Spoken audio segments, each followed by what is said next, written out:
12 বছৰ হলে কি হ'ব এখন কমিটিটো আজি গঠন কৰিব পাৰিম এইটো আশা কৰিলো আপোনালোকৰ কিমান গাঁও আছে 700 গাঁও না কিমান আছে সেগুলোতে কমিটি আছে সেগুলোতে বক্তব্য ৰাখা আমাৰ সকলো শ্ৰদ্ধা এমএলএ পাম ভাল হলে মিনিষ্টাৰ পাম টাৰ্গেটটো হিটো হ'ব লাগিব তেতিয়া হলে এনডিএৰ লগতো থাকাৰ এটা প্ৰস্তাৱ আহি আছে কিন্তু আমি হেতু মানিব নোখোজিম আমি 60,000 কিমান ভোটাৰ মিনিষ্টাৰ পোৱাৰ কাৰণে আমি এজন ভাল ব্যক্তি আপোনালোকে সিলেকশন কৰিব লাগে হেতু উদ্দেশ্য লৈ আমি ইয়াত আহিছো নমস্কাৰ দিবই লাগিব পাৰিলে বয়সস্থ আমাৰ মোৰ ভতিজা ল'ৰা চৰণ বড়ো যদি মন্ত্ৰী পাবলৈ উপযুক্ত যদি হয় তেতিয়াহ'লে নিশ্চয় আমি মন্ত্ৰী পাবলৈ সক্ষম হম মন্ত্ৰীৰ দাবী কৰি মানি হিমন্ত বিশ্ব শৰ্মাৰ পৰা বিপিএফ দলৰ পৰা এইবাৰ যেটো সাধাৰণ কি বুলি কয় ইলেকশ্যন হ'বলৈ গৈ আছে 2026 চনত এপ্ৰিল মাহত হ'ব বুলি কৈছে গতিকে আমি আমাৰ নিজৰ দল বিপিএফ দল এই বিপিএফ দলকো আমি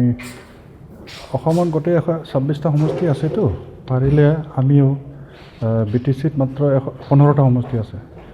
বিপিএফ দলক এতিয়া আমাৰ নেতা আগ্ৰামা মহিলাৰ ৰাইজে সবে আহ্বান কৰাৰ কাৰণে ৰাইজে আমাক আহ্বান কৰাৰ কাৰণে আমি ইয়াত আহিছোঁ আৰু ঠিক তেনেকৈ আমি দল গঠন কৰিম বুলি তেখেতসকলে আমাক অনুৰোধ জনোৱাৰ কাৰণে আমি ইয়াত আহিছোঁ ঠিক তেনেকৈ আমাৰ তেজপুৰ লোকসভা সমষ্টিটো আপোনালোকে জানে 9টা সমষ্টি আছে বিধায়কৰ ঠিক তেনেকৈ লখিমপুৰত আমাৰ প্ৰধান বৰুৱা তেখেত যেটো লখিমপুৰৰ MP হয় তেখেতৰ তাতো সমষ্টি 10খন আছে কিজানি এই 9টা আৰু 10টা এই 19টাত আমি ৰাইজে যদি আমাক মৰম কৰে দয়া কৰে তেতিয়াহ'লে আমি প্ৰাৰ্থিত্ব প্ৰক্ষেপ কৰাৰ কোনো দ্বিধাবোধ নকৰিম ৰাইজে যদি ভোট দিয়ে যেহেতুকে আমি যোৱা লোকসভাটো আমি ৰাজু দেৱক আমাৰ হাইকোৰ্টৰ উকিল তেখেত আমাৰ বিপিএফ দলৰ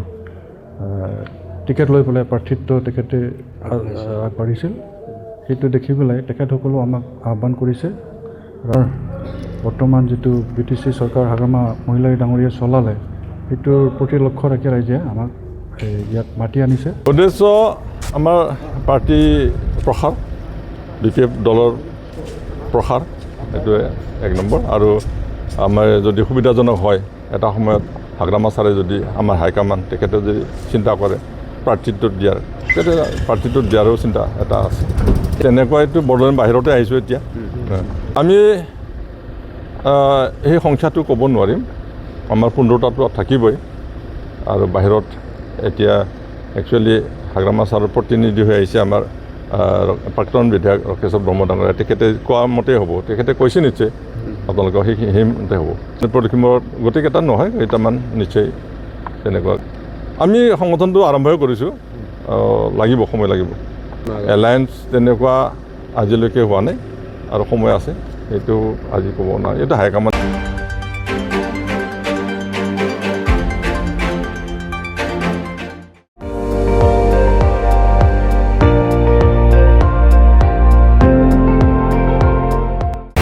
আপুনি চাই আছে ND24 সৰ্বশ্ৰেষ্ঠ নহয় সৰ্বোত্তমৰ দৌৰা